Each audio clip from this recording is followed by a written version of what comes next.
There is a fundamental difference between being quiet and being silent. Quiet is simply a reduction in volume. Two people whispering in a library is quiet. The hum of a distant highway at 3 a.m. is quiet. Quiet still contains the world. It still contains information, presence, and distraction. Silence, however, is an absolute. It is the void. It is the complete and total absence of acoustic input, and it is something that modern human beings are absolutely terrified of. We live in an era where noise is the default state of existence. We wake up to alarms, we commute with podcasts filling our ears, we work amidst the clatter of keyboards and notifications, and we fall asleep with a television glowing in the background. We use noise as an anesthetic, a synthetic blanket to cover up the terrifying reality of our own minds. In her essay, The Aesthetics of Silence, Susan Sontag made a profound observation. She noted that silence always implies its opposite. You cannot recognize silence without acknowledging the noise that surrounds it. Just as there is no up without down, there is no silence without the chaotic chatter of the world. But what happens when we completely eradicate silence from our lives? What happens when a species spends its entire existence actively running away from the absence of sound? We lose our baseline. We lose the ability to differentiate between our own thoughts and the thoughts the world is constantly shouting at us. In 1710, the philosopher George Berkeley posed a question that has haunted epistemology ever since. If a tree falls in a forest and no one is around to hear it, does it make a sound? For centuries, this was a philosophical debate. Today, science gives us a cold, definitive answer. No, it does not. Sound is not an objective property of the universe. When a tree falls, it releases kinetic energy that vibrates through the air. But those vibrations are just movement. They only become sound when they strike the auditory organs of a biological creature and are decoded by a brain.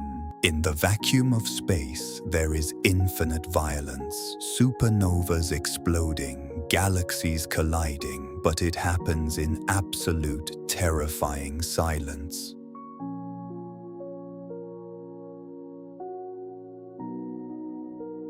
But here on Earth, our brains have evolved to be so addicted to sound that they literally hallucinate it. In 2023, a team of researchers at Johns Hopkins University conducted a series of groundbreaking psychological experiments. They wanted to know if human beings can actually hear silence. When they placed subjects in an environment and inserted a sudden, brief moment of absolute silence into continuous noise, the brain panicked. The subjects didn't even notice the silence. Their brains automatically bridged the gap, filling the void with an auditory illusion. They hallucinated continuous sound just to avoid facing the silence. Silence is not just a metaphor, it is an objective reality. And yet your brain will lie to you. It will generate fake data just to protect you from encountering the void. Why? Because the void requires you to look at yourself. Human beings require more than just survival. We require spirituality. We have an innate, desperate need to transcend the mundane suffering of everyday life.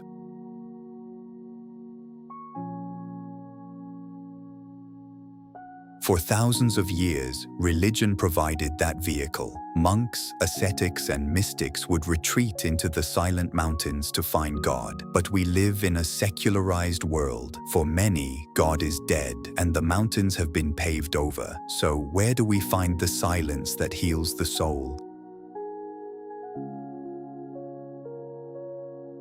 According to Sontag, art has taken over the role of religion. We do not need to flee to the wilderness to find silence. We can find it in the middle of a chaotic city, inside a museum, if we know how to use it. But the tragedy of the modern human is that we treat art the same way we treat a supermarket. We walk through galleries, giving each masterpiece a 1 to 2 minute glance before moving to the next. We are looking, and looking is casual, it is consumerist, it is distracted. To extract the spiritual silence from art, you cannot simply look. You must stare. You must gaze. Gazing is forceful. It is unmoving. It demands that you anchor your attention to a single point until the noise of the outside world simply ceases to exist. There is a profound teaching in the Buddhist Shurangama Sutra. It compares a teacher's words to a finger pointing at the moon. The tragedy is that the ignorant will mistake the finger for the moon itself.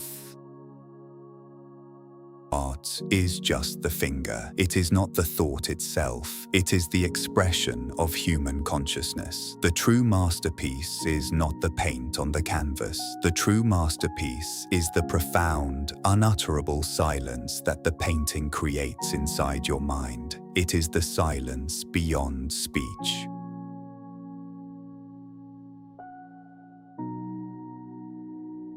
Let me tell you a story about a painter who went completely deaf for several months after a severe illness.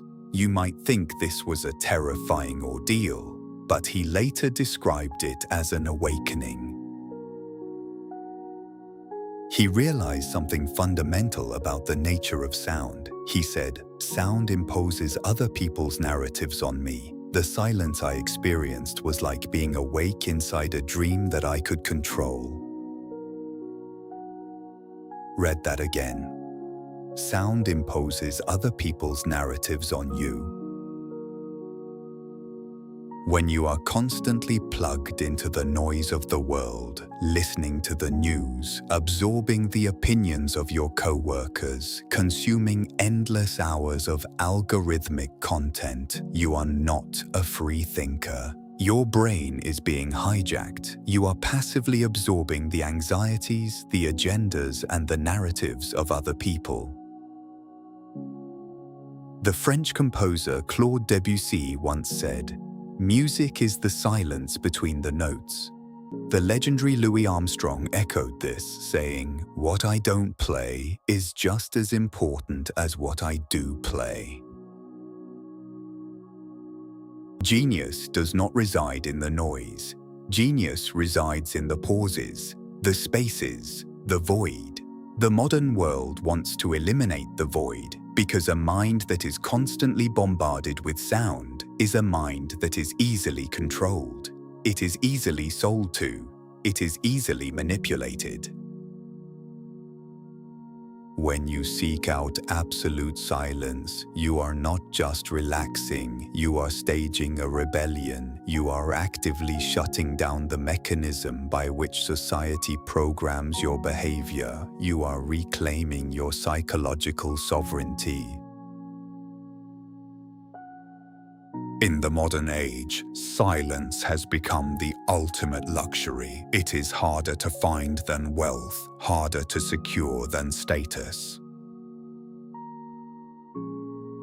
Modern art often seeks to provoke, to shock, to mirror the ugliness of the world. But the ultimate limit of art, the final destination of any true creator, is silence. When words fail, when the noise becomes unbearable, the only honest response left is to stop speaking entirely.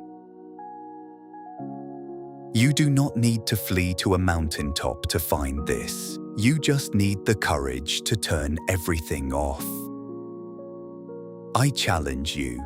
Today, after this video ends, do not immediately click on another one. Do not put on music. Do not look at your phone. Sit in a room for 10 minutes in absolute silence. At first, it will be agonizing. Your brain will scream for a distraction. It might even hallucinate sounds just to fill the terrifying void.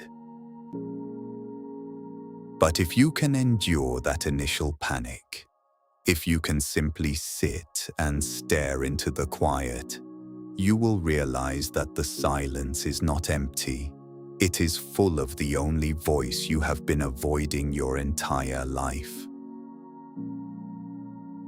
Your own. Tell me in the comments what you hear when the world finally shuts up. I am at Mind Boundaries, and I will see you at the edge of the next truth.